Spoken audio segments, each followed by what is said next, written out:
What's up, guys? I am back to bring you another recap on Celebrity Big Brother Season 2. This is episode 6, my God.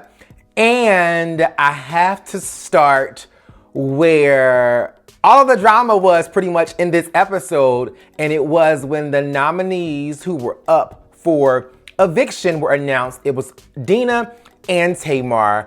And of course, Tamar went the hell off and had a meltdown and pretty much, in my opinion, misconstrued what Kato was saying. Although I think that Kato did give stupid ass reasons as to why he was putting Dina and Tamar up for elimination opposed to going after the stronger competitors, my God.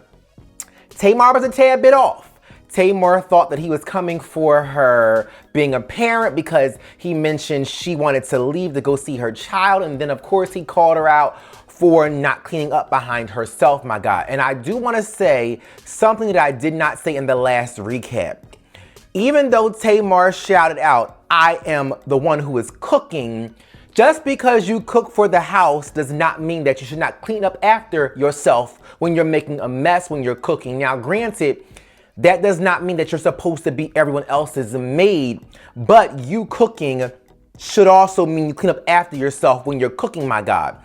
But Tamar went off, pretty much went after Kato. Kaylin, my God, he was thrown off. She said that he said, "Go home and be a mother and be a maid," my God, which she is not. And we all know that Tamar is already sensitive because her sisters, I think it was Trina and Tracy, who called her out for not being a present mom on Braxton Family Values in the past. So she's already sensitive about that, my God, which is why I think it triggered her when Kato brought it up, my God. I know that Candy, Natalie, and Lolo tried to pretty much get Tamar into a better headspace, letting her know that she's a great mom. We know she wants to be here. Even Candy said, "I don't think he was trying to say you were a bad mom, my God, or that you wanted to go home and be with your son. He was just raising some points of some things that he overheard you say, my God." And even Joey, I felt like, went a tad bit too far for coming for Tamar because he told Kato, "Don't take the bait. She's being extra in a sense, my God." And these people are stuck in a house away from their family for an indefinite amount of time because you could go home today, you could go home in 30 days, my God. So I think that this is where emotions begin to be triggered because you want to stay, you want to go, you want to compete, you want to win, but you want to see your family, my God. So I do think that Tamar did overreact, but we all have agreed that Kato Kaylin's excuses for picking them were stupid as hell, my God. But Kato then, after being confronted by Dina, because Dina pretty much shaded him and was just over him, did tell her that there's a bigger plan, you know, don't worry about it. She's not going to leave, my God. And she wasn't having it because she was in her feelings as well, my God. And I think it was in the confessional that Kato did say he wants to tell Dina his plan, but he can't because he is planning to backdoor Ryan. And in that moment, I'm thinking, is this really going to work, my God? I know we already have the evidence of it working because of the episodes that have been released already, and we're beyond this point. But I just want to give you guys the way I felt in the moment as this was taking place. And I will get you episode 7 and then episode 8, I think, airs tomorrow. So I'll have all this up before the new episode. Now, one thing, although Tamar is always an emotional wreck and has all these stunts and issues publicly, my God, she's horrible publicly when it comes to her emotions and always driven by her emotions. I will say she at least did meet or pull Kato aside and say, you know, I was wrong. I misinterpreted what you said. I twisted what you said. And I don't think, though, even though Kato was respectful and receptive, I don't think Tamar actually gave Kato an apology, my God. She just said I was wrong. She never said I apologize, which I was expecting and waiting for her to apologize because she would have wanted someone to apologize to her. Just like when Lolo did apologize to her, she said, I accept your apology. So I don't think Kato was ever able to say, I accept your apology, because Tamar didn't apologize, my God. Next, I do want to address quickly the new alliance that was formed in this particular episode between Tom, Kato, Natalie, and Lolo. And what? I'm confused. If these people are having these top secret alliance meetings, how do you not make sure that all the areas where you're meeting are private and closed? And Ryan overheard, my God, and saw the meeting between those four, which was intended to get him out of the house. I'm thinking, how do y'all keep dropping the ball? We're on the 6th episode, my God. You should know to cover your bases and make sure no one else can hear you in the house if you're having your alliance meeting. And I will say that whole throw the ball situation, I was so shocked that Tamar scored high. I was rooting for her. I think America was rooting for her. I gagged that she and Tom were tied, and Tom ended up even scoring a higher, my God. But I will say Tamar worked her ass off in that challenge to gain the power of veto.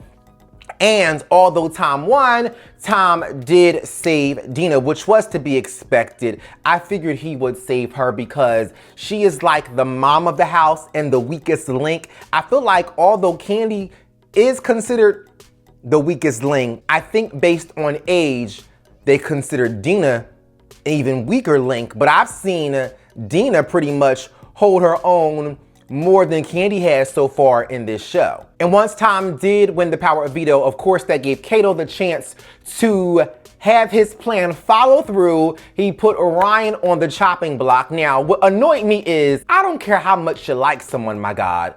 This is a challenge and a game. I could not take when Kato was like, I'm sorry, I gotta pick you, Ryan. I'm sorry, man, I'm sorry.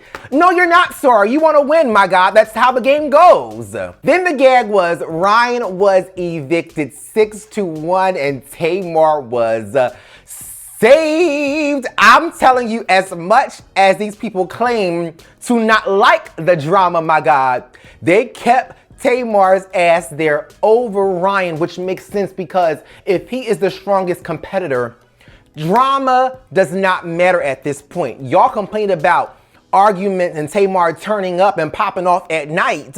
You want that so that she can be distracted when it's time to really play the game when it's just you and her, my God. You don't want Ryan's ass, who is this Olympic, how many ever gold medalist, my God. You want somebody who can be easily distracted, and Tamar is the perfect one to go up against when it's just you and her left, my God. Ryan exited the building. Lolo's ass was crying and being extra over having to select him, but it made sense. I do know that Joey was gagging, my God, because he was trying to finally find an alliance with Ryan, although he doesn't even like alliances, and his one buddy left in the house is gone. And now, of course, he is the target. At the end, Julie Chen Moondez, is it Moondez or Moonjez? Y'all know she's standing by her husband, my God, at this point, because she ain't never used Moonjez before, but now she is standing by him. So be it, my God. But Ryan said he messed up because he did not get Lolo out of the house sooner because the girls had their own separate two-person alliance. No, you messed up, Ryan, because you kept saying that you were going to win every challenge, and you also made it known that you were the fiercest competitor. That's how you messed up, not because you didn't go behind Lolo's back, because actually, although you misspoke and said that you came in the house with no friends and leaving with so many, you actually did have a friend in Lolo, but you chose to team up more so and be loyal to Jonathan. And that is what backfired, my God. So that's about it, guys. Please comment down below. Let me know what you thought about this particular episode. We'll address the rest of what happened this season in the next episode, my God. And follow me on all social media outlets. Thumbs up this video. Subscribe to my channel. Become a part of the notifications. And thank you guys for watching. Bye, guys.